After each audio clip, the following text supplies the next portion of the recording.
तो दोस्तों आज हम बात करने जा रहे हैं रस हावर्स नाम की इस बेहतरीन फ्रेंचाइजी के बारे में, जिसमें हमें 3 मूवीज़ देखने को मिल चुकी हैं और चौथे का हमें बेसब्री से इंतज़ार है। जी हाँ, तो दोस्तों रस हॉर्स 4 जो कि हमें अपकमिंग देखने को मिलने वाली है, आज की इस वीडियो के अंदर हम इसी यानी फ्रेंचाइजी के बारे में बात करेंगे। उसके नए पार्ट की जितनी भी अपडेट निकल कर आई है सारी कुछ आपको बताएंगे। इसके pre production, releasing, casting, fact, detail सारे कुछ इन्फॉर्मेशन आपको बताने वाले हैं। तो आप वीडियो को लाइक कर दें, चैनल को सब्सक्राइब कर दें, आगे मैं इसकी और इन्फॉर्मेशन आपको बताता हूँ। रश आवर फ्रेंचाइज अमेरिकी बड़ी कॉप एक्शन कॉमेडी फिल्मों की एक श्रृंखला है जिसे रॉस लमाना ने बनाया है और ब्रेट रैटनर ने निर्देशित किया है। इन फिल्मों में जैकी चैन और क्रिस टकर ने मुख्य भूमिकाएं निभाई हैं।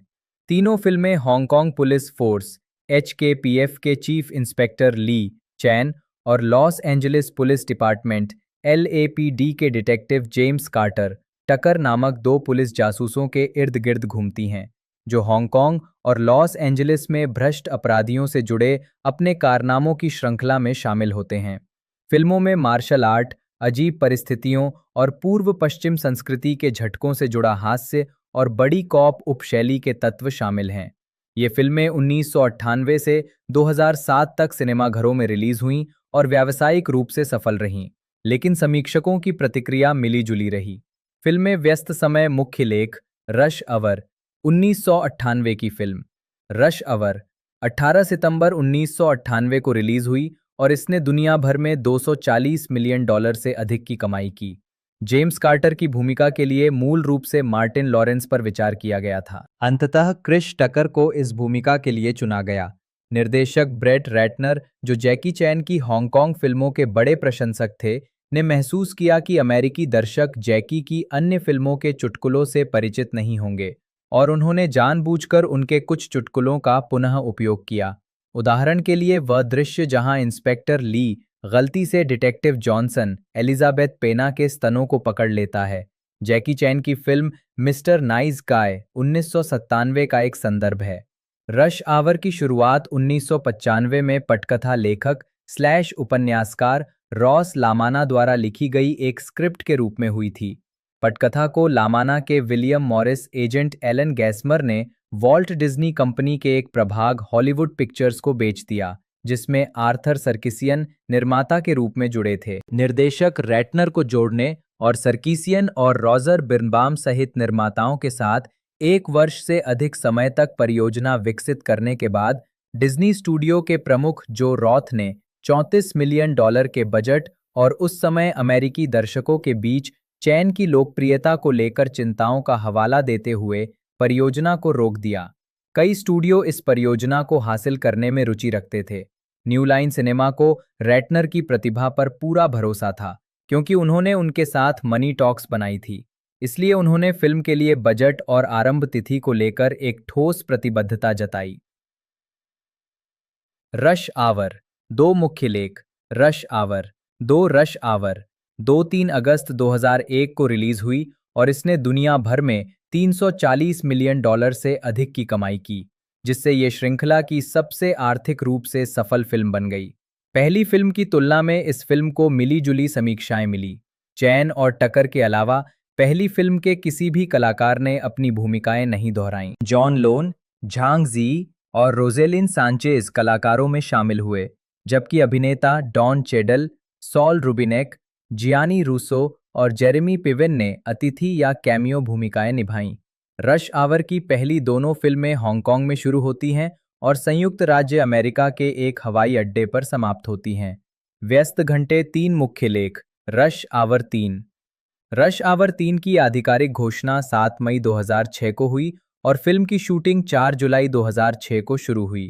पेरिस और लॉस एंजलिस में फिल्माई गई ये फिल्म पहली बार 10 अगस्त 2007 को रिलीज हुई और इसने दुनिया भर में $250 मिलियन से अधिक की कमाई की। अकादमी पुरस्कार विजेता फिल्म निर्देशक रोमन पोलांस्की ने ली और कार्टर, चान और टकर के किरदार के मामले में शामिल एक फ्रांसीसी पुलिस अधिकारी की भूमिका निभाई है। जीमा ने राजदूत हान की भूमिका को दोहराया है, जो ली के बॉस और दोस्त हैं, और पहली फिल्म में भी दिखाई दिए थे। इस फिल्म को फिल्म और साहित्य वर्गीकरण कार्यालय ऑस्ट्रेलिया द्वारा एम रेटिंग और MPAA द्वारा PG-13 रेटिंग दी गई है, जिसमें हिंसा, यौन सामग्री, नग्नता और आपत्तिजनक भाषा के दृश्य हैं। इसके अलावा एक व्यावसायिक प्रतिनिधि के अनुसार विदेशी फिल्मों की अधिक विविधता के लिए जगह बनाने के लिए 2007 में चीनी सिनेमाघरों में इस फिल्म का प्रदर्शन नहीं किया गया था।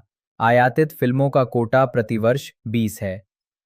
व्यस्त समय 4 फिल्मों की सामूहिक बॉक्स ऑफिस सफलता के कारण निर्देशक ब्रेट रैटनर और लेखक जेफ नाथनसन चौथी किस्त के निर्माण पर विचार कर रहे हैं।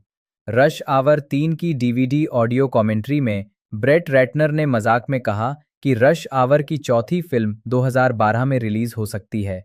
रैटनर और नाथनसन कई अवधारणाओं पर विचार कर रहे हैं, जिनमें संभावित सीक्वल के लिए मोशन कैप्चर तकनीक का उपयोग और चैन और टकर के साथ विभिन्न फिल्म परियोजनाएं शामिल हैं। ऐसी खबरें हैं कि चौथी फिल्म की कहानी मॉस्को में घटित हो सकती है।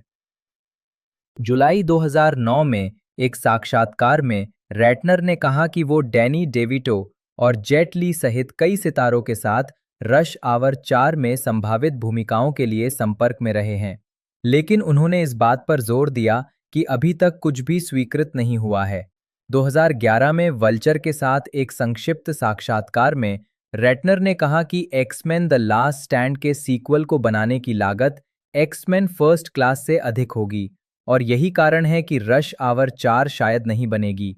मुझे क्रिस्टर और जैकी को वापस लाने के लिए भुगतान करना बहुत महंगा होगा।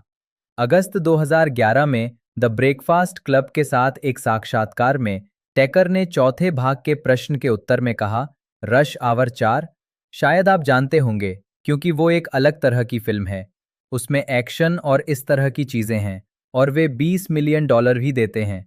मैं तो बस मजाक कर रहा हूं। नहीं, आप जैकी चैन को जानते हैं। आप जानते हैं कि मुझे उनके साथ काम करना पसंद है और उस तरह की फिल्मों को आप दोबारा बना सकते हैं और ये अलग होता है। हम देखेंगे, लेकिन मुझे नहीं पता। लेकिन हमारे पास कुछ नई चीजें आ रही हैं, तो देखते हैं क्या होता है। जुलाई 2012 में श्रृंखला निर्माता आर्थर एम सर्किसियन ने कहा कि चैन और टकर के साथ चौथी फिल्म पर काम चल रहा है और उन्होंने कहा कि अगर ब्रेट रैटनर इसे सही तरीके से करेंगे तो वे निर्देशक के रूप में उनका स्वागत करेंगे। सर्किसियन ने तीसरी फिल्म से कुछ असंतोष व्यक्त किया और स्वीकार किया कि वे संभावित चौथी फिल्म को अधिक यथार्थवादी और नए विचारों से भरपूर बनाना चाहते हैं। बताया जा रहा है कि सर्किसियन उन 4 या 5 पटकथा लेखकों में से किसी एक को चुनने पर काम कर रहे हैं जिनसे वे बात कर चुके हैं, ताकि वे पटकथा पर काम कर सकें। अगस्त 2014 में चैन ने कहा कि स्टूडियो अभी भी रश आवर 4 बनाना चाहता है, लेकिन वो तभी भाग लेंगे जब उन्हें पहले एक अच्छी स्क्रिप्ट देखने को मिलेगी। ये कहते हुए कि मैं सिर्फ इसलिए कोई घटिया स्क्रिप्ट नहीं करना चाहता क्योंकि वे फिल्म बनाना चाहते हैं। जून 2015 में चैन और टकर दोनों ने रश आवर 4 पर चर्चा करने के लिए रात्रि भोज में मुलाकात की।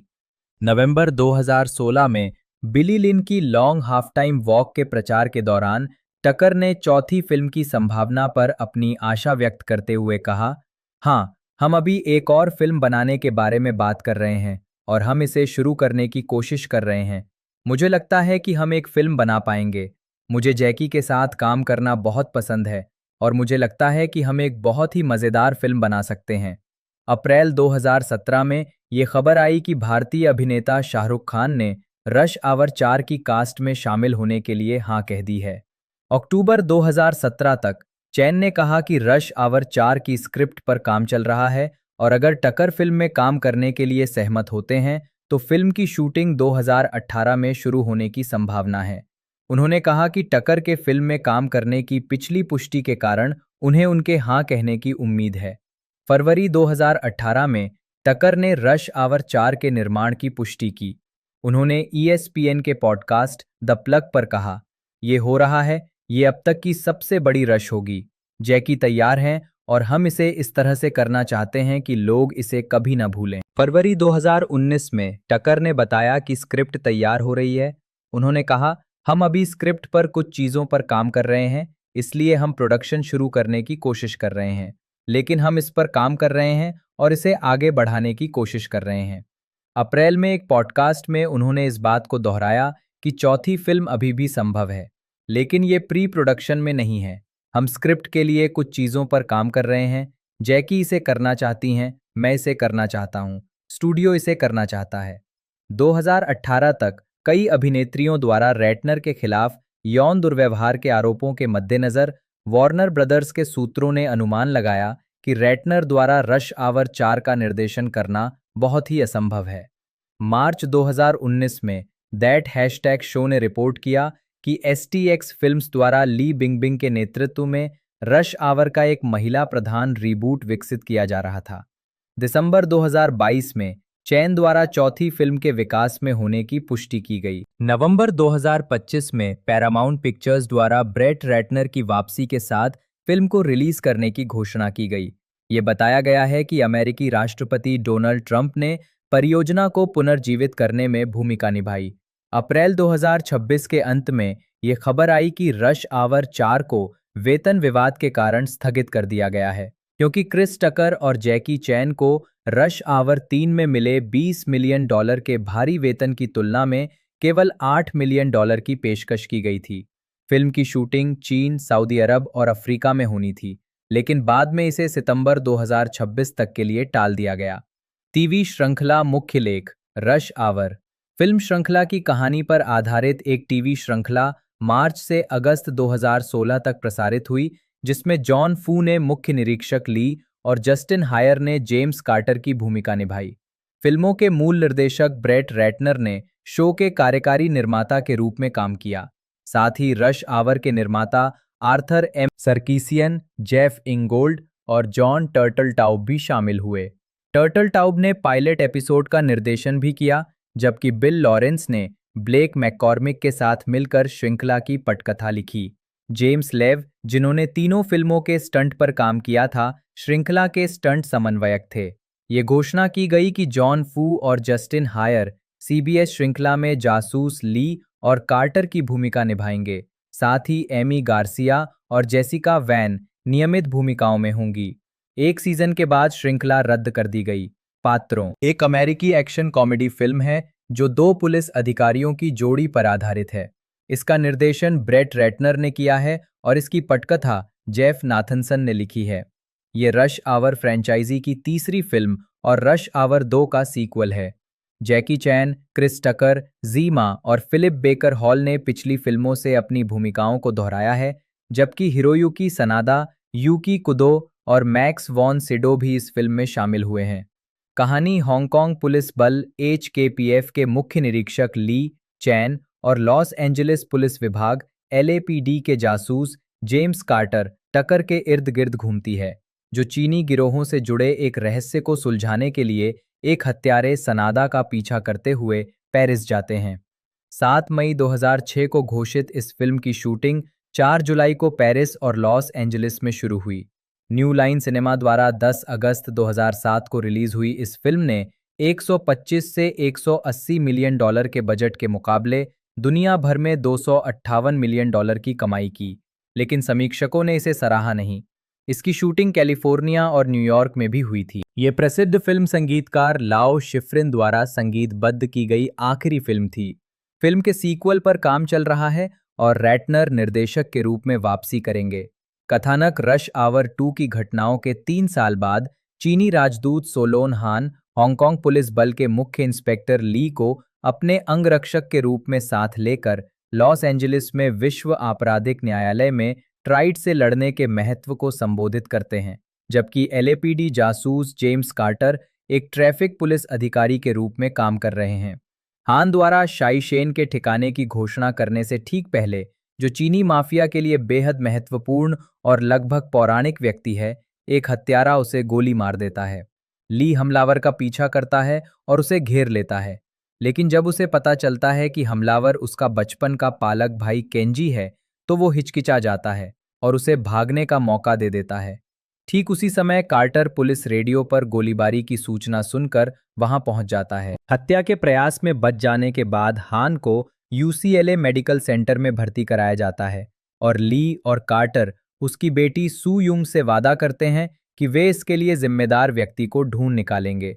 सू युंग जोर देती है कि वे स्थानीय कुंग-फू स्टूडियो जाकर हान द्वारा छोड़ा गया एक लिफाफा ले लें, लेकिन स्टूडियो के मास्टर यू से उन्हें पता चलता है कि ट्राइड्स ने सू युंग का सामान चुरा लिया है और वे सू युंग और हान को मारने के लिए अस्पताल जा रहे हैं। ली और कार्टर हान को मारने आए हत्यारों को रोकने के लिए अस्पताल लौटते हैं। उन्हें हराने के बाद ली और कार्टर सिस्टर एग्नेस, एक फ्रेंच भाषी नन की मदद से उनमें से एक से पूछताछ करते हैं, जो जाहिर तौर पर केवल फ्रेंच बोलता है। सू युंग की सुरक्षा के लिए वे उसे फ्रांसीसी दूतावास ले जाते हैं और उसे फ्रांसीसी राजदूत और विश्व आपराधिक न्यायालय के अध्यक्ष वर्डेन रेनार्ड के पास छोड़ देते हैं। रेनार्ड और सू युंग एक कार बम हमले में बाल-बाल बचते हैं, इसलिए ली और कार्टर इस मामले की आगे जांच करने के लिए पेरिस जाते हैं। पेरिस के कमिश्नर रेवी द्वारा की गई कठिन जांच के बाद ली और कार्टर की मुलाकात अमेरिका विरोधी टैक्सी ड्राइवर जॉर्ज से होती है और वे उसे मजबूर करके उन्हें ट्राइड के ठिकाने तक ले जाते हैं।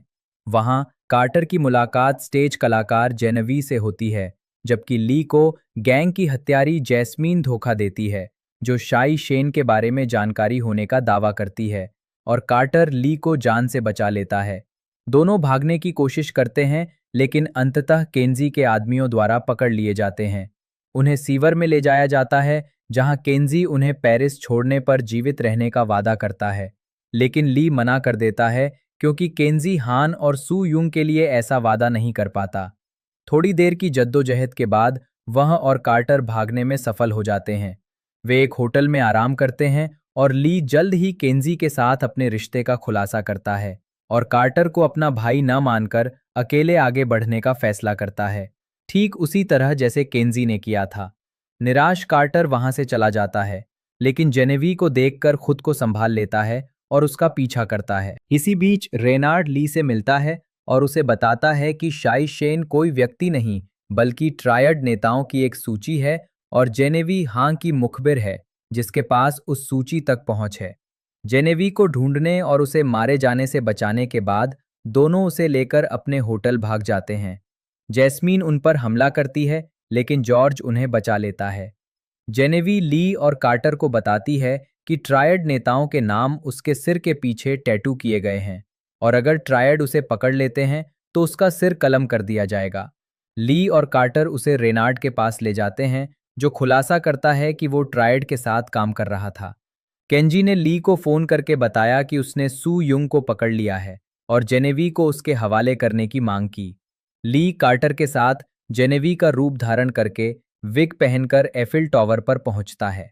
क्रोधित होकर केंजी ली को तलवारबाजी के लिए चुनौती देता है, जिसके दौरान दोनों एक सुरक्षा जाल में गिर जाते हैं। केंजी की तलवार से जाल कटने के बाद ली उसे बचाने की कोशिश करता है, लेकिन ली की दयालुता से प्रभावित होकर केंजी उसे छोड़ देता है और गिरकर मर जाता है, जिससे ली को गहरा सदमा लगता है। इसी बीच कार्टर अकेले ही केंजी के गुंडों से लड़ता है, सू युंग को बचाने में कामयाब होता है और जैस्मीन को लिफ्ट के पहिए में धकेलकर उसे 2 टुकड़ों में काट देता है। बचे हुए ट्राइड सदस्यों से बच निकलने के बाद कार्टर और ली का सामना रेनार्ड से होता है, जो जेनेवी को जान से मारने और उन्हें फंसाने की धमकी देता है। हालांकि जॉर्ज पीछे से रेनार्ड को गोली मार देता है, जिससे उसकी मौत हो जाती है। पुलिस के आने पर रेवी ली और कार्टर के काम का श्रेय लेने की कोशिश करता है, लेकिन वे दोनों उसे एक साथ 2 मुक्के मारकर बेहोश कर देते हैं और एडविन स्टार के गीत वॉर पर जीत का जश्न मनाते हुए वहां से चले जाते हैं। ढालना। जैकी चैन ने राजदूत हान की सुरक्षा टीम के प्रमुख चीफ इंस्पेक्टर ली की भूमिका निभाई है। क्रिस टकर ने जासूस जेम्स कार्टर की भूमिका निभाई है। फिल्म की शुरुआत में कार्टर को एक अज्ञात अपराध के लिए दंड के रूप में यातायात ड्यूटी पर तैनात किया जाता है। तभी वो राजदूत हान की गोलीबारी की जांच में शामिल हो जाता है।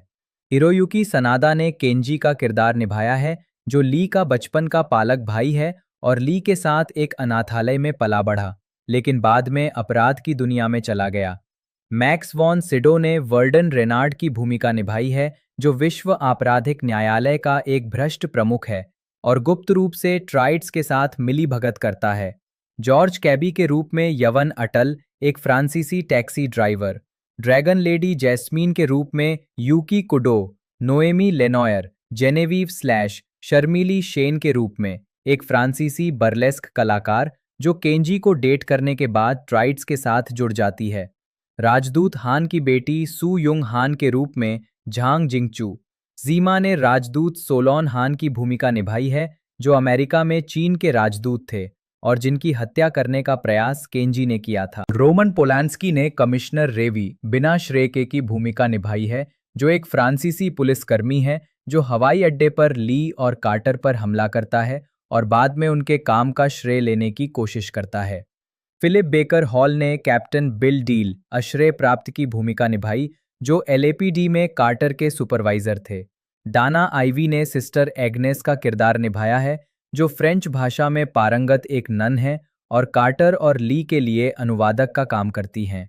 हेनरी ओ मास्टर यू के रूप में मिया टाइलर मार्शा के रूप में सारा शाही ने जोई का किरदार निभाया। अनाम डेविड निवेन जूनियर ब्रिटिश विदेश मंत्री के रूप में, सन मिंगमिंग एक कुंफू दिग्गज के रूप में, पॉलेट के रूप में जूली डेपार्डियू। उत्पादन फ्रेंचाइजी की पहली और दूसरी फिल्मों की व्यावसायिक सफलता के बाद क्रिस टकर को $25 मिलियन, जैकी चैन को $15 मिलियन, ब्रेट रेटनर को $7.5 मिलियन और जेफ नाथनसन को $3 मिलियन का वेतन मिला। इसके अलावा चैन को बॉक्स ऑफिस राजस्व का 15% हिस्सा और चीन और हांगकांग में वितरण अधिकार भी मिले, जिससे उनकी कुल कमाई कम से कम $53 करोड़ 70 लाख, 2025 में $83 करोड़ 40 लाख के बराबर हो गई। वो दृश्य जहां चान और टकर चीनी बास्केटबॉल खिलाड़ी सन मिंगमिंग द्वारा अभिनीत कुंफू दैत्य से लड़ते हैं, ब्रूसली की फिल्म गेम ऑफ डेथ की पैरोडी है, जिसमें ली एनबीए बास्केटबॉल खिलाड़ी करीम अब्दुल जब्बार द्वारा अभिनीत एक लंबे अश्वेत व्यक्ति से लड़ते हैं। फिल्म इसे उलट देती है, जिसमें एक छोटे कद का अफ्रीकी अमेरिकी व्यक्ति टकर एक लंबे कद के चीनी व्यक्ति से लड़ता है, जिसे बास्केटबॉल खिलाड़ी सन द्वारा अभिनीत किया गया है। मुक्त करना एक व्यावसायिक प्रतिनिधि के अनुसार, उस वर्ष विदेशी फिल्मों की अधिक विविधता के लिए जगह बनाने के लिए फिल्म को 2007 में चीनी सिनेमाघरों में प्रदर्शित नहीं किया गया था। उस समय आयातित फिल्मों का कोटा प्रतिवर्ष 20 था। साउंड ट्रैक लालो शिफ्रिन ने साउंड ट्रैक तैयार किया, जिसमें हिप हॉप और R&B संगीत का समावेश था। साउंड ट्रैक के 2 एल्बम जारी किए गए। हिप हॉप और R&B संगीत का एक एल्बम 8 अगस्त 2007 को न्यू लाइन रिकॉर्ड्स और कोलंबिया रिकॉर्ड्स द्वारा CD और ऑडियो कैसेट के रूप में जारी किया गया था। दूसरा एल्बम, जिसमें फिल्म के लिए शिफ्रिन की मूल रचनाएं थीं, वारेस साराबांडे लेबल द्वारा जारी किया गया था। स्वागत बॉक्स ऑफिस रश आवर 3 10 अगस्त 2007 को रिलीज हुई और अपने शुरुआती सप्ताहांत में $49.1 मिलियन की कमाई की। बॉक्स ऑफिस मोजो के ब्रैंडन ग्रे ने टिप्पणी की, रश आवर 3 को एक और रश आवर फिल्म के रूप में प्रचारित किया गया था, आंशिक रूप से इसलिए क्योंकि फिल्म खुद एक हल्की फुल्की मनोरंजक फिल्म थी और इसमें रश आवर 2 जैसी रोमांचक कहानी का अभाव था। इसके अलावा चैन 3 साल से अमेरिकी सिनेमाघरों में नहीं दिखी थी, जबकि टकर की आखिरी फिल्म रश आवर 2 थी। अगर दर्शकों को आकर्षित करना या बनाए रखना हो तो 6 साल के इंतजार के बाद बिना किसी नए आकर्षण के श्रृंखला की एक ही तरह की फिल्म दर्शकों को लुभाने में कामयाब नहीं होती। रश आवर 3 की अच्छी शुरुआत का श्रेय पहली 2 फिल्मों द्वारा बनाई गई लोकप्रियता को जाता है। फिल्म ने विश्व भर में $258 मिलियन की कमाई की। महत्वपूर्ण प्रतिक्रिया रॉटन टोमेटोज पर रश आवर 3 को 157 समीक्षाओं के आधार पर 17% अनुमोदन रेटिंग मिली है, जिसका औसत रेटिंग 4.2/10 है। साइट की समीक्षकों की आम राय है, रश आवर 3 पिछली फिल्मों की घिसी पिटी नकल है और परिदृश्य में बदलाव नए विचारों की कमी को नहीं छिपा सकता। INGN मूवीज के टॉड गिलक्रिस्ट ने कहा, एक ऐसी फिल्म जो न केवल आपसे बिना सोचे समझे देखने की अपेक्षा करती है, बल्कि आपसे ये अपेक्षा भी करती है कि आप इसका आनंद लेने के लिए बिना सोचे समझे देखें। मेटाक्रिटिक पर फिल्म को 32 समीक्षकों के आधार पर 100 में से 44 अंक मिले हैं, जो मिश्रित या औसत समीक्षाओं को दर्शाता है। सिनेमा स्कोर द्वारा किए गए सर्वेक्षण में दर्शकों ने फिल्म को A+ से F के पैमाने पर औसतन A- ग्रेड दिया है। द वॉशिंगटन पोस्ट के डेसन थॉम्सन ने इसे 5 में से 3.5 सितारे देते हुए कहा, इंटरनेट पर हमेशा के लिए निंदा का शिकार होने के जोखिम पर मैं स्वीकार करता हूं कि रश आवर 3 देखकर मुझे हंसी आई, यहां तक कि क्षण भर के लिए भावुक भी हुआ। द वॉशिंगटन टाइम्स के क्रिश्चियन टोटो ने कहा, रश आवर 3 का ये काम इस फ्रेंचाइजी को हमेशा के लिए खत्म कर देगा। शिकागो सन टाइम्स के रॉजर एबर्ट थोड़े अधिक सकारात्मक थे।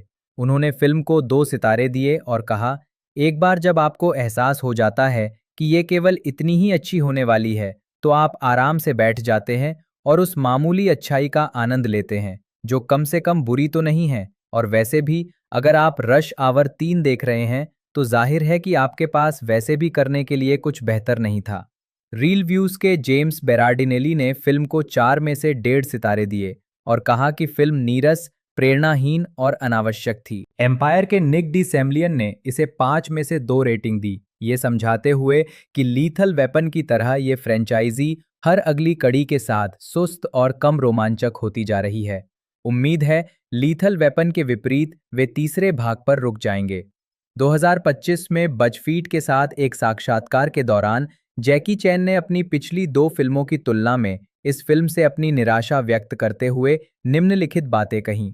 पता है, पहला वाला, कम पैसा कम समय, हमने इसे ऐसे शूट किया जैसे चलो चलो चलो चलो। दूसरा वाला, बहुत सारा पैसा बहुत सारा समय। तीसरा वाला, बहुत ज्यादा पैसा बहुत ज्यादा समय। बहुत ज्यादा पैसा अच्छा नहीं होता। होम मीडिया, ये फिल्म 26 दिसंबर 2007 को न्यू लाइन होम एंटरटेनमेंट द्वारा डीवीडी और ब्लू रे पर रिलीज की गई थी। 30 मार्च 2008 तक इसने होम वीडियो रेंटल से $80.75 मिलियन कमाए, जिससे ये 2007 की सबसे अधिक रेंटल वाली फिल्म बन गई। 2018 तक फिल्म ने अमेरिकी डीवीडी बिक्री से $45 मिलियन की कमाई की है। मैक्स वॉन सिडो, जन्म कार्ल एडोल्फ वॉन सिडो, 10 अप्रैल 1929 से 8 मार्च 2020, एक स्वीडिश और फ्रांसीसी अभिनेता थे। उन्होंने यूरोपीय और अमेरिकी सिनेमा, टेलीविजन और थिएटर में 70 वर्षों का करियर बिताया, जिसमें उन्होंने कई भाषाओं में 150 से अधिक फिल्मों और कई टेलीविजन श्रृंखलाओं में अभिनय किया। गंभीर चिंतनशील नायकों से लेकर व्यंग्यपूर्ण कलाकारों और खतरनाक, अक्सर आनंदित खलनायकों तक की भूमिकाओं में निपुण वॉन सिडो को कांस फिल्म महोत्सव और वेनिस फिल्म महोत्सव सहित कई पुरस्कार मिले। उन्हें 2 अकादमी पुरस्कारों के लिए नामांकित किया गया था। पेले द कॉन्करर 1987 के लिए सर्वश्रेष्ठ अभिनेता और extremely loud and incredibly close 2011 के लिए सर्वश्रेष्ठ सहायक अभिनेता। वॉन सिडो को अंतर्राष्ट्रीय स्तर पर पहली बार इंगमार बर्गमैन की फिल्म द सेवेंथ सील 1957 में 14वीं सदी के योद्धा एंटोनियस ब्लॉक की भूमिका निभाने के लिए पहचान मिली, जिसमें उनके किरदार द्वारा मृत्यु को शतरंज के खेल के लिए चुनौती देने के यादगार दृश्य हैं। उन्होंने बर्गमैन द्वारा निर्देशित 11 फिल्मों में अभिनय किया, जिनमें wild strawberries 1957, the virgin spring 1960, through a glass darkly 1961, winter light 1963, shame 1968 और द टच 1971 शामिल हैं। वॉन सिडो ने बाइबिल पर आधारित महाकाव्य film the greatest story ever told 1965 में यीशु मसीह के रूप में अपने अमेरिकी फिल्मी करियर की शुरुआत की और उसके बाद Hawaii 1966, the Exorcist 1973, 3 days of the condor 1975, Flash Gordon 1980, Conan the barbarian 1982 और जेम्स बॉन्ड की film never say never again 1983 जैसी फिल्मों में अभिनय किया। उन्होंने Dune 1984, Hannah and her sisters 1986, awakenings 1990, minority report 2002, the diving bell and the butterfly 2007, shutter island 2010, Robin Hood 2010 और Star Wars the force awakens 2015 में सहायक भूमिकाएं भी निभाईं। उन्होंने नीडफुल थिंग्स 1993 में मुख्य खलनायक लीलैंड गाउंट शैतान का किरदार निभाया। 2016 में उन्होंने एचबीओ की फंतासी श्रृंखला गेम ऑफ थ्रोन्स में ब्लडरएवन की भूमिका निभाई, जिसके लिए उन्हें ड्रामा श्रृंखला में उत्कृष्ट अतिथि अभिनेता के लिए प्राइम टाइम एमी पुरस्कार के लिए नामांकित किया गया था। वॉन सिडो को 1954 में रॉयल फाउंडेशन ऑफ स्वीडन का सांस्कृतिक पुरस्कार मिला। 2005 में उन्हें commander des arts et des lettres बनाया गया और 17 अक्टूबर 2012 को उन्हें chevalier de la Legion d' honneur नाम दिया गया।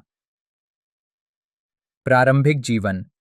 कार्ल एडोल्फ वॉन सिडो का जन्म 10 अप्रैल 1929 को स्वीडन के लुंड में हुआ था। उनके पिता कार्ल विल्हेम वॉन सिडो लुंड विश्वविद्यालय में एक नृवंश विज्ञानी और लोक कथा विज्ञान के प्रोफेसर थे। उनकी माता बैरोनेस मारिया मार्गरेटा रैपे एक स्कूल शिक्षिका थीं। सिडो आंशिक रूप से जर्मन मूल के थे। उनके एक पैतृक पूर्वज डेविड सिडो वॉन या वॉन बाद में पारिवारिक नाम में जोड़ा गया 1724 में पोमेरेनिया से कलमार क्षेत्र में आकर बस गए थे। उनकी माता भी आंशिक रूप से पोमेरेनियाई मूल की थीं। सिडो का पालन पोषण लूथरन के रूप में हुआ था, लेकिन 1970 के दशक में वे अज्ञेयवादी बन गए। सिडो ने लुंड कैथेड्रल स्कूल में पढ़ाई की, जहां उन्होंने कम उम्र में ही अंग्रेजी सीख ली। मूल रूप से कानून में करियर बनाने की उम्मीद थी, लेकिन माल्मो की एक कक्षा यात्रा के दौरान ए मिडसमर नाइट्स ड्रीम के एक प्रदर्शन को देखने के बाद उन्हें अभिनय में रुचि हो गई, जिसने उन्हें अपने स्कूल के दोस्तों के साथ एक शौकिया नाट्य समूह स्थापित करने के लिए प्रेरित किया। सिडो ने स्वीडिश सेना में आर्मी क्वार्टर मास्टर कोर के साथ 2 साल तक सेवा की, जहां उन्होंने एक पिस्सू सर्कस के स्टार कलाकार को देखकर मैक्स नाम अपनाया।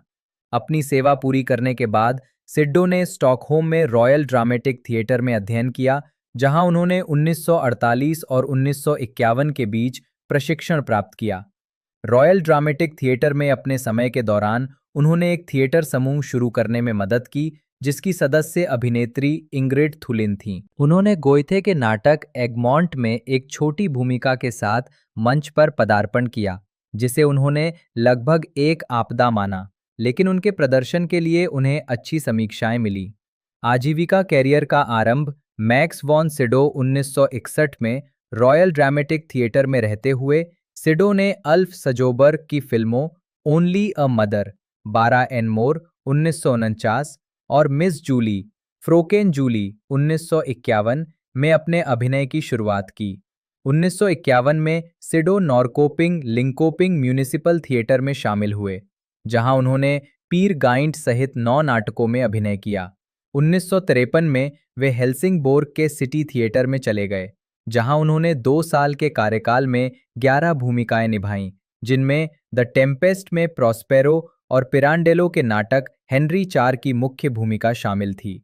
सिडो के नाट्य कार्यों ने उन्हें आलोचकों की प्रशंसा दिलाई और 1954 में उन्हें स्वीडन के रॉयल फाउंडेशन का सांस्कृतिक पुरस्कार मिला, जो युवा कोनहार अभिनेताओं को दिया जाने वाला एक अनुदान था। 1955 से 1960 के दशक। 1955 में सिडो माल्मो चले गए और माल्मो सिटी थिएटर में शामिल हो गए, जिसके तत्कालीन मुख्य निर्देशक इंगमार बर्गमैन थे। सिडो ने इससे पहले बर्गमैन की फिल्म प्रिजन फैंगेल से 1949 में एक छोटी भूमिका निभाने की कोशिश की थी, लेकिन निर्देशक ने प्रस्ताव को अस्वीकार कर दिया था। बर्गमैन और सिडो की पहली फिल्म the seventh seal Det sjunde inseglet 1957 थी, जिसमें सिडो ने एंटोनियस ब्लॉक की भूमिका निभाई थी, जो 14वीं सदी का एक निराश योद्धा था जो धर्म युद्ध से प्लेग से ग्रस्त स्वीडन लौट रहा था। उनके किरदार द्वारा मृत्यु के साथ शतरंज खेलने का दृश्य सिनेमा के इतिहास में एक प्रतिष्ठित क्षण माना जाता है। सिडो ने कुल मिलाकर बर्गमैन की 11 फिल्मों में अभिनय किया।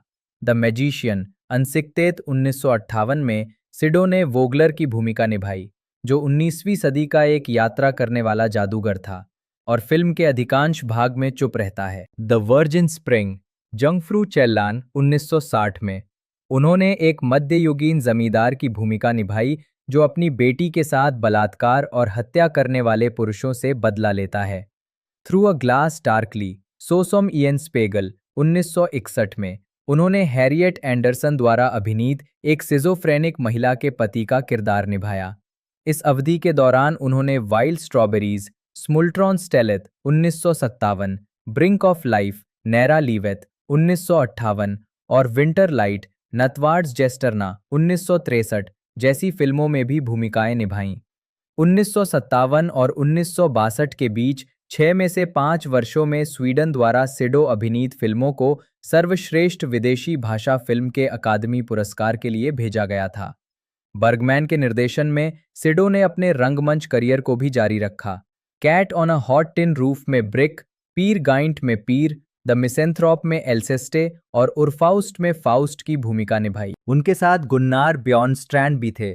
इंग्रिड थुलिन, बीबी एंडरसन और गुनेल लिंडब्लॉम स्क्रीन पर बर्गमैन के सभी लगातार सहयोगी।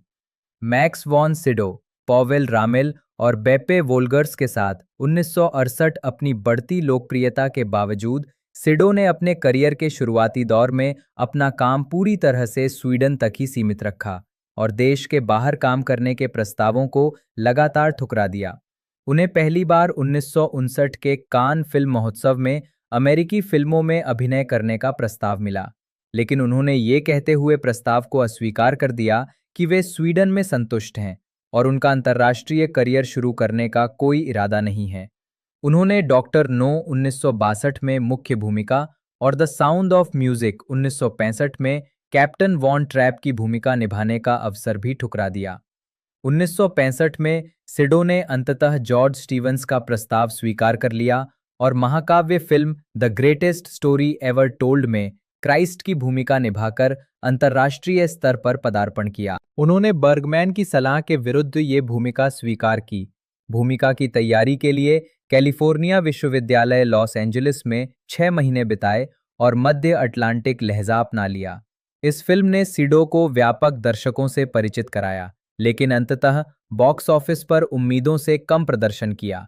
उन्होंने द रिवॉर्ड 1965 में एक फसल छिड़काव पायलट और हवाई 1966 में एक कट्टरपंथी मिशनरी की भूमिका निभाई। हवाई में अपने प्रदर्शन के लिए सिडो को अपना पहला गोल्डन ग्लोब नामांकन मिला। हालांकि अपनी निराशा के लिए सिडो को अक्सर खलनायक की भूमिकाओं में लिया जाने लगा, जैसे कि द क्विलर मेमोरेंडम 1966 में एक नव नाज़ी अभिजात, द क्रेमलिन लेटर 1970 में एक रूसी colonel, 3 days of the condor 1975 में एक सटीक और सुरुचिपूर्ण अंतर्राष्ट्रीय हत्यारा, फ्लैश गॉर्डन 1980 में सम्राट मिंग द मर्सिलेस और नेवर से नेवर अगेन 1983 में जेम्स बॉन्ड के दुश्मन अर्नस्ट स्टावरो ब्लोफेल्ड। 1960 के दशक के उत्तरार्ध और 1970 के दशक के आरंभ में सिडो को अक्सर बर्गमैन की फिल्मों में लिव उलमन के साथ देखा जाता था। 1968 की फिल्म hour of the wolf Vargtimmen में सिडो ने एक कलाकार की भूमिका निभाई जो अपनी गर्भवती पत्नी उलमन द्वारा अभिनीत के साथ एक एकांत द्वीप पर रहता है। उसी वर्ष दोनों ने नाटक शेम स्कामेन में अभिनय किया, जो एक ऐसे दंपत्ति, दोनों पूर्व संगीतकार की कहानी है जो युद्ध के दौरान एक द्वीप पर एक फार्म में रहते हैं। सिडो और उलमन 1969 में बर्गमैन की film the passion of Anna passion के लिए फिर से साथ आए। 1971 और 1972 में सिडो ने एक बार फिर उलमन के साथ जॉन ट्रोयल की महाकाव्य द्विक श्रृंखला द एमिग्रेंट्स उटवंद्रारना और द न्यू लैंड नेबिगारना में अभिनय किया, जो 19वीं शताब्दी के मध्य में अमेरिका में प्रवास करने वाले एक स्वीडिश किसान परिवार की कहानी है। 1970 से 1980 के दशक मैक्स वॉन सिडो, लुंड स्वीडन 1989। 1971 में सिडो ने बर्गमैन की पहली अंग्रेजी भाषा फिल्म द टच में अभिनय किया, जिसमें उन्होंने एक डॉक्टर की भूमिका निभाई जिसकी पत्नी का किसी और के साथ अफेयर चल रहा था।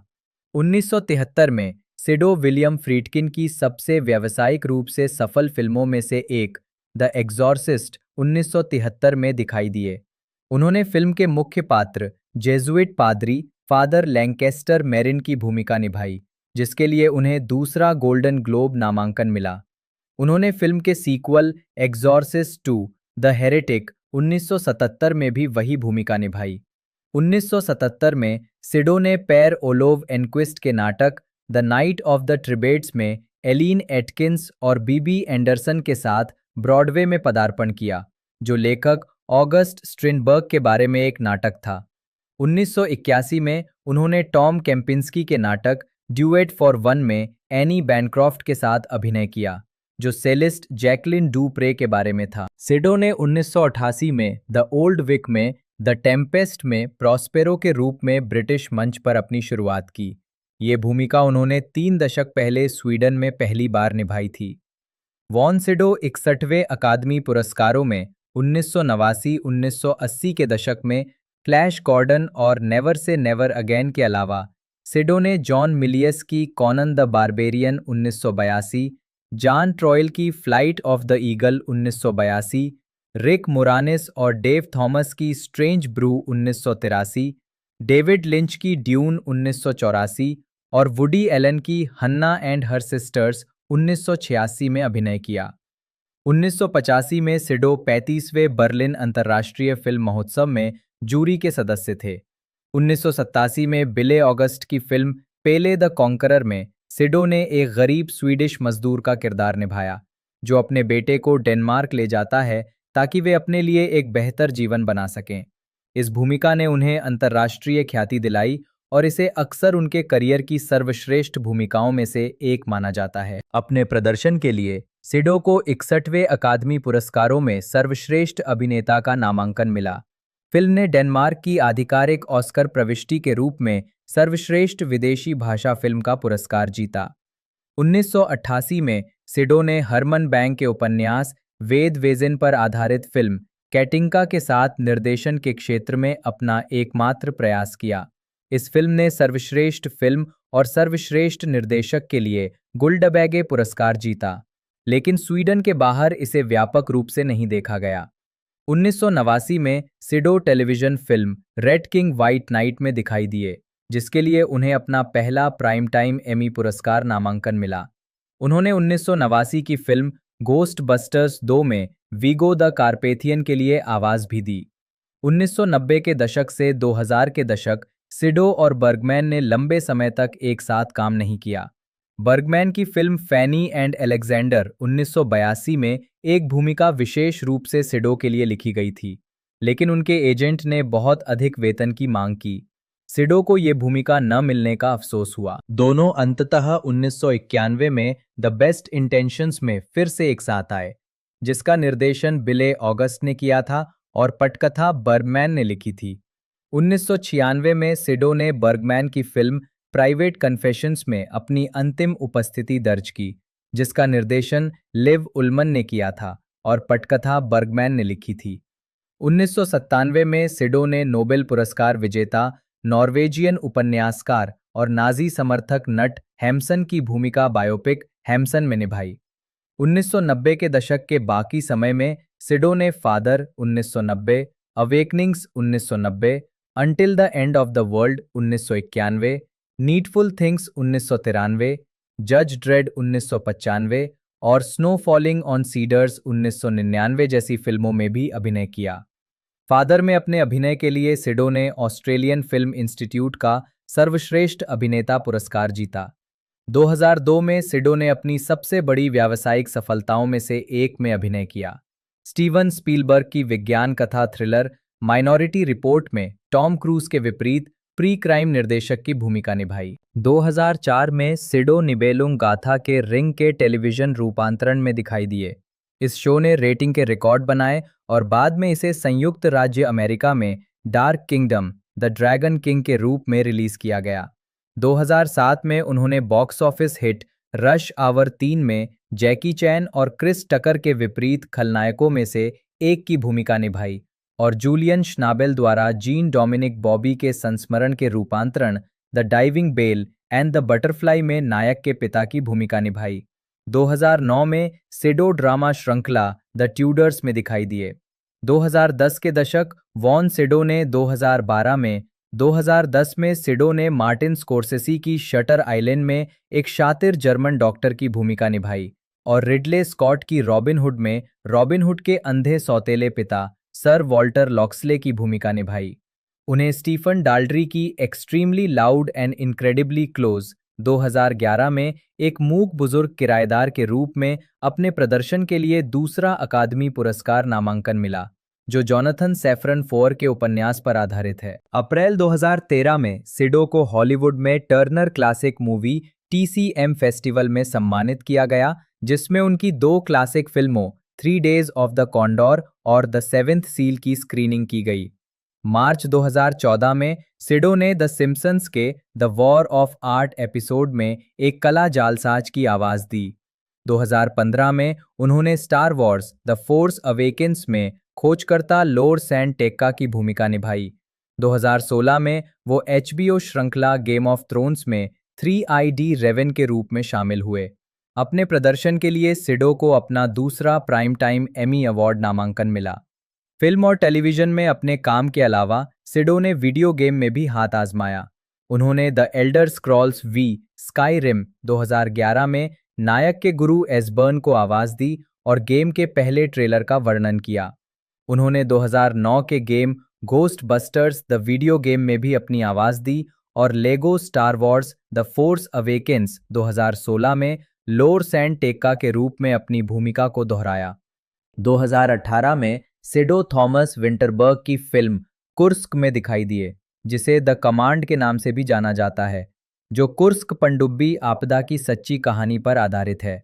उनकी अंतिम भूमिका निकोलस दिमित्रोपोलोस के युद्ध नाटक इकोज ऑफ द पास्ट 2021 में थी। उन्होंने निकोलस आंद्रेउ का किरदार निभाया, जो ग्रीस पर धुरी देशों के कब्जे के दौरान नाजी सैनिकों द्वारा 1943 में किए गए कलावृता नरसंहार के अंतिम जीवित बचे लोगों में से एक थे। व्यक्तिगत जीवन और मृत्यु। मैक्स वॉन सिडो ने 1951 में अभिनेत्री क्रिस्टीना इंगा ब्रेटा ओलिन से शादी की। उनके 2 बेटे थे। दंपति का 1979 में तलाक हो गया। वॉन सिडो ने 1997 में फ्रांसीसी वृत्त चित्रकार कैथरीन ब्रेलेट से शादी की और ब्रेलेट के पिछले विवाह से उनके 2 वयस्क बेटों को गोद लिया। ब्रेलेट से शादी के बाद सिडो पेरिस चले गए। 2002 में वे फ्रांस के नागरिक बन गए। उस समय उन्हें अपनी स्वीडिश नागरिकता छोड़नी पड़ी। सिडो को अज्ञेयवादी या नास्तिक बताया जाता था। 2012 में उन्होंने चार्ली रोज को एक साक्षात्कार में बताया कि इंगमार बर्गमैन ने उनसे कहा था कि वे मृत्यु के बाद उनसे संपर्क करेंगे और उन्हें दिखाएंगे कि मृत्यु के बाद भी जीवन है। जब रोज ने सिडो से पूछा कि क्या उन्होंने बर्गमैन से सुना है, तो उन्होंने जवाब दिया कि उन्होंने सुना है, लेकिन इस कथन के अर्थ पर आगे कुछ नहीं कहा। उसी साक्षात्कार में उन्होंने खुद को अपनी युवावस्था में संशयवादी बताया, लेकिन कहा कि ये संशय अब दूर हो गया है और संकेत दिया कि वे बर्गमैन के परलोक में विश्वास से सहमत हैं। मैक्स वॉन सिडो का निधन 8 मार्च 2020 को फ्रांस के प्रोवेंस स्थित उनके घर में 90 वर्ष की आयु में हुआ, उनके 91वें जन्मदिन से ठीक 1 महीने पहले। फिल्मोग्राफी। मुख्य लेख। मैक्स वॉन सिडो की फिल्मोग्राफी, पुरस्कार और नामांकन। मुख्य लेख।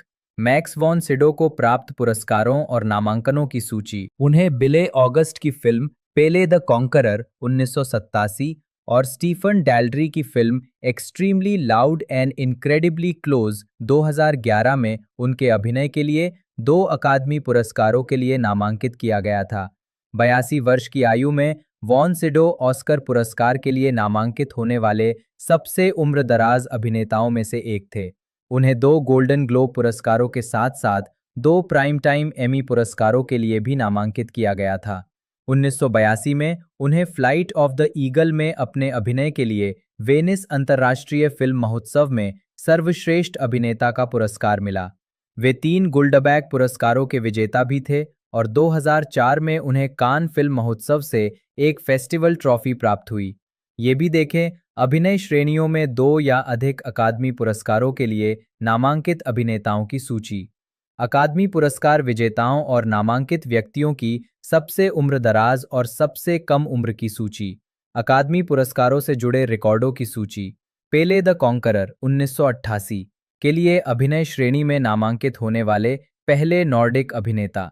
गैर अंग्रेजी प्रस्तुतियों के लिए अकादमी पुरस्कारों के लिए नामांकित अभिनेताओं की सूची। हिरोयुकी सनादा। सनादा खीरोबारा अक्टूबर 1960 एक जापानी अभिनेता हैं। उन्हें कई पुरस्कार प्राप्त हुए हैं, जिनमें गोल्डन ग्लोब पुरस्कार, 2 प्राइम टाइम एमी पुरस्कार, ब्रिटिश एकेडमी टेलीविजन पुरस्कार, जापान एकेडमी फिल्म पुरस्कार, 2 होची फिल्म पुरस्कार, मैनिची फिल्म पुरस्कार, सर्वश्रेष्ठ अभिनेता के लिए 3 ब्लू रिबन पुरस्कार, 4 किनेमा जुनपो पुरस्कार और योकोहामा फिल्म महोत्सव से सम्मान शामिल हैं।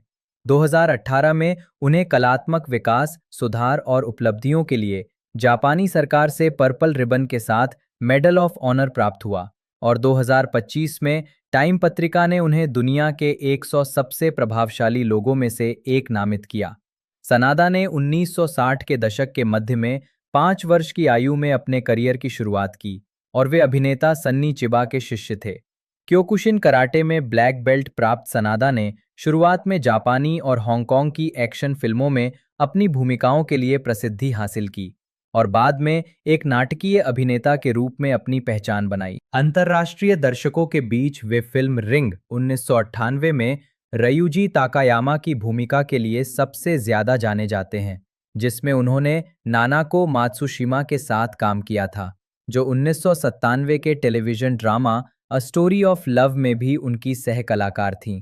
शेक्सपियर के नाटक किंग लियर 1999 से 2000 के एक मंचन में मूर्ख की भूमिका ने उन्हें रंगमंच की दुनिया में पहचान दिलाई और 2002 में उन्हें order of the British empire के मानद सदस्य के रूप में नियुक्त किया गया। 2000 के दशक की शुरुआत में सनादा ने द ट्वाइलाइट समुराई 2002 में, सेइबेई इगुची द लास्ट समुराई 2003 में उजियो और रश आवर 3 2007 में केंजी जैसी भूमिकाओं के साथ हॉलीवुड में अपनी उपस्थिति को मजबूत किया। हॉलीवुड फिल्मों में सनादा की भूमिकाओं में sunshine 2007, speed racer 2008, the Wolverine 47 Ronin दोनों 2013, minions 2015, life 2017, Avengers end game 2019, army of the dead 2021, मॉर्टल combat 2021 में हेंजो हशाशी स्लैश स्कॉर्पियन के रूप में, बुलेट ट्रेन 2022 और जॉन विक चैप्टर 4 2023 शामिल हैं। उन्होंने लॉस्ट 2010 और एचबीओ श्रृंखला वेस्ट वर्ल्ड 2018 से 2020 में भी भूमिकाएं निभाईं। सनादा को एफएक्स ऐतिहासिक ड्रामा श्रृंखला शोगुन 2024 में योशी तोरानागा की भूमिका के लिए पुरस्कार मिले, जो टोकुगावा इयासु का एक काल्पनिक संस्करण है। जीवन और करियर 1966 से 1978। बाल कलाकार टोक्यो में जन्मे सनादा को एक मनोरंजनकर्ता ने तब देखा जब वो अभिनेता कोकिची ताकादा के बेटे के साथ खेल रहे थे, जो उसी कॉन्डोमिनियम में रहते थे। छोटे बच्चों की पत्रिका के लिए मॉडल के रूप में काम करने के बाद वो 5 साल की उम्र में हिमावारी थिएटर ग्रुप में शामिल हो गए। मूल रूप से एक एक्शन फिल्म स्टार बनने की योजना बना रहे, उन्होंने शोरिंजी केम्पो का अध्ययन किया और बाद में क्योकुशिन काइकन कराटे सीखा।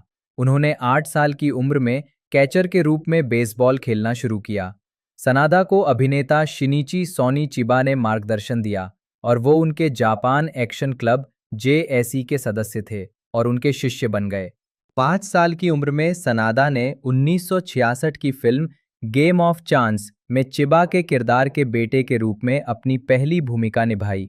उन्होंने जापानी टेलीविजन और फिल्मों में कई भूमिकाएं निभाईं, लेकिन कुछ समय के लिए काम छोड़ दिया ताकि वे एक सामान्य बचपन जी सकें। उन्होंने कहा कि इससे उन्हें दर्शक के रूप में फिल्में देखने का अच्छा मौका मिला, जिससे उनके दृष्टिकोण में सुधार हुआ। 1982 से 1999 जापानी चरित्र भूमिकाएं। सनादा ने 1982 में निहोन विश्वविद्यालय से फिल्म विज्ञान में स्नातक की उपाधि प्राप्त की।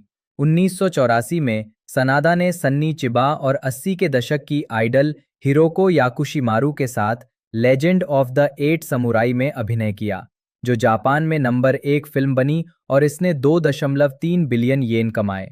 बाद में इसे विदेशी भाषाओं में भी रिलीज किया गया। इस फिल्म ने सनादा को जापान में एक लोकप्रिय एक्शन स्टार के रूप में स्थापित किया। 1992 में सनादा ने ओगाटा केन के साथ कॉमेडी फिल्म केइशो सकाजुकी में योशिनारी की भूमिका निभाई, जो एक स्टॉक ब्रोकर से याकुजा बन जाता है। 1997 में सनादा ने television drama a story of love में अभिनय किया, जिसे इसके जापानी शीर्षक कोन्ना कोई नो हानाशी से भी जाना जाता है, जहां उन्होंने शुइचिरो हाराशिमा की भूमिका निभाई, जो एक धनी लेकिन अकेला उच्च वर्गीय व्यवसायी है जिसे निम्न वर्गीय परिवार की एक डेकोरेटिंग डिजाइनर से प्यार हो जाता है, जिसकी भूमिका नानाको मात्सुशिमा ने निभाई थी। तो बात कर ले इसके बजट के बारे में। तो बजट इस जो फ्रेंचाइजी का है वो लगभग 250 से लेकर 300 मिलियन के बीच में है। जी हाँ दोस्तों, 250 से 300 मिलियन टोटल ओवरऑल पूरी फ्रेंचाइजी का बजट था, जिसमें से इस फ्रेंचाइजी ने कलेक्शन 850 मिलियन प्लस किया है। और अभी नई मूवी जैसे आती है तो 1 बिलियन तक इसका कलेक्शन पहुंच सकता है। बहुत ही बेहतरीन परफॉर्मेंस करते हुए नज़र आ सकती है। बाकी मैंने सारी कुछ इन्फॉर्मेशन आपको बता दी है। एक्शन एडवेंचर ये मूवी यानी फ्रेंचाइजी पूरी है। बाकी आपको इस टाइप की और भी कई मूवीज़ देखना पसंद है तो आई बटन पर मैंने लिंक दे दिया है, वहाँ पर आपको सारी कुछ इन्फॉर्मेशन देखने को मिल जाएगी। वीडियो आपको अच्छी लगी तो लाइक करना ना भूलिएगा, चैनल को सब्सक्राइब करना ना भूलिएगा। मिलते हैं दोस्तों अगले वीडियो में।